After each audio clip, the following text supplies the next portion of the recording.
Hello, this is Jerry from Quilt Crazy. Often there are questions on the forums about calibration and how to calibrate.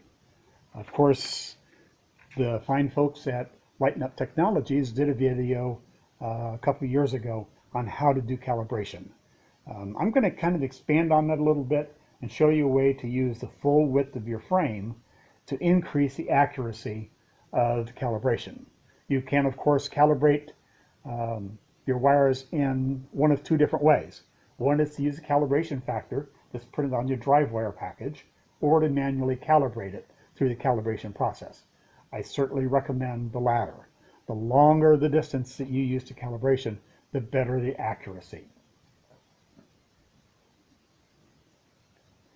What you can do for this process is pin your take-up leader to your backing leader.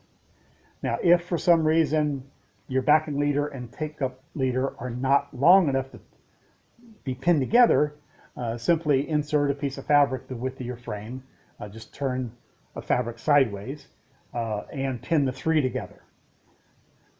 You're not going to need batting or backing for this process. And this process is exactly the same whether you're using version 3 or version 3 Pro. You'll also want to attach side clamps to pull the quilt nice and tight so that it won't move at all, or the tape won't move at all while you're doing this process.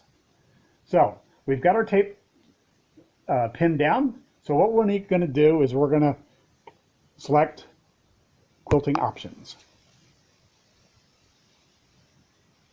And the next thing we're going to do is we're going to select reset calibration. Now, I'm not absolutely sure whether this step is necessary, but it certainly doesn't help hurt anything. The next thing we'll do is we'll select the calibrate button, and it gives us the instructions and tells us that we're going to mark 2 points and measure it. That's what we're going to go through. So we'll click on start, and the instructions say to move to the beginning and press set.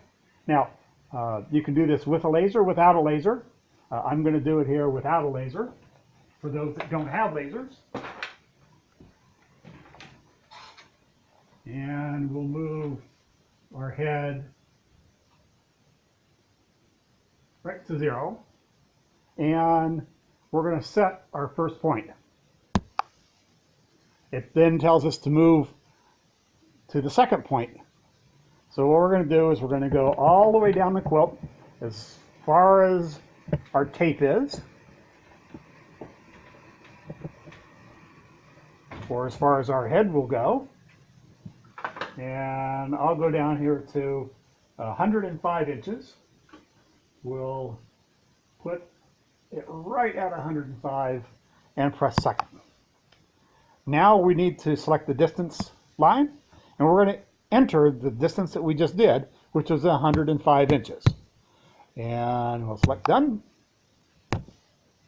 And we have just recalibrated. It's that simple.